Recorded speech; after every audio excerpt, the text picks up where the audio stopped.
नमस्कार, news for nation देख रहे हैं आप। आपके साथ मैं हूं ऋचा शर्मा। इस बार के विधानसभा चुनाव में एनडीए की सरकार तो बन गई, एक बार फिर से नीतीश कुमार बिहार के मुखिया तो बन गए, लेकिन जेडीयू जो 122 सीटों पर चुनावी मैदान में अपने सिपाहियों को खड़ा की थी, मात्र 43 सीटों पर आकर सिमट गई, जिसके बाद से लगातार पार्टी में समीक्षा बैठकें की जा रही है और ये पता लगाने की कोशिश जारी है कि आखिर हार हुई तो किन कारणों से हुई।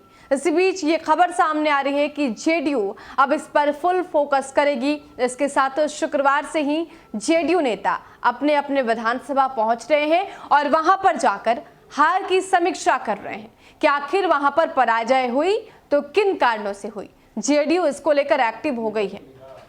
विधानसभा चुनाव 2020 में अप्रत्याशित रूप से 72 सीटों पर मिली पराजय के कारणों का माइक्रो लेवल पर पता लगाने के लिए जेडीयू के नेता शुक्रवार से विधानसभा क्षेत्रों में निकल रहे हैं।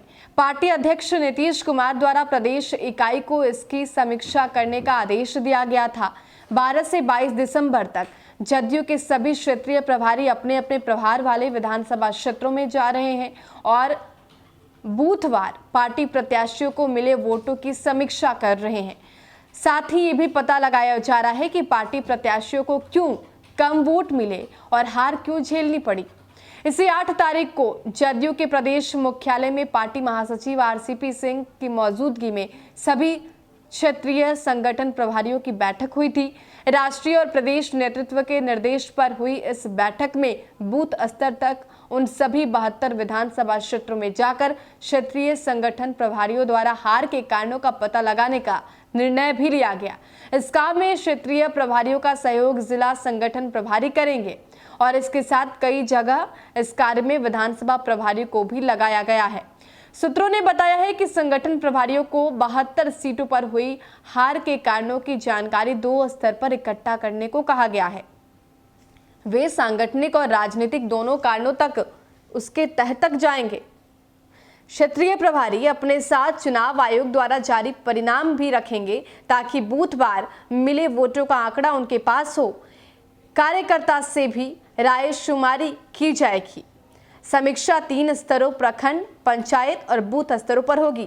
प्रदेश अध्यक्ष और सचिव के साथ ही अन्य प्रमुख नेताओं से भी फीडबैक लिया जाएगा। सभी संगठन प्रभारियों को 25 से 26 दिसंबर तक प्रदेश मुख्यालय को रिपोर्ट सौंपनी है। पराजित प्रत्याशियों को जो रिपोर्ट मिल रही है उसी रिपोर्ट के आधार पर आगे की परिकल्पना की जाएगी। तो बिहार में अपनी पृष्ठभूमि मजबूत करने के लिए जेडीयू फिर से दुनी मेहनत कर रही है और इसके साथ अपने सभी सिपाहियों को ये पता लगाने के लिए बोला गया है कि वहां पर किन कारणों से उनकी हार हुई। एक रिपोर्ट कार्ड बनाना है। ये रिपोर्ट कार्ड बूथ वार होगा, यानी कि पूरे डेटा के साथ हार हुई, वोटों का अंतर क्या हुआ, ये तमाम जानकारी उस रिपोर्ट कार्ड में रहेगी। वोटों का अंतर अगर ज़्यादा हो रहा है तो वो किन मुद्दों को लेकर हो रहा है, जनता का मिजाज क्या है, तो ये तमाम चीज़ें जो हैं वो उस डेटाबेस में, उस रिपोर्ट कार्ड में होगी और जिसे 25 से 26 दिसंबर तक मुख्यालय में जमा कराना है। उसके आधार पर आगे की रणनीति बनाई जाएगी। फिलहाल के लिए इतना ही। बने रहे हमारे साथ और देखते रहे न्यूज़ फॉर नेशन। नमस्कार।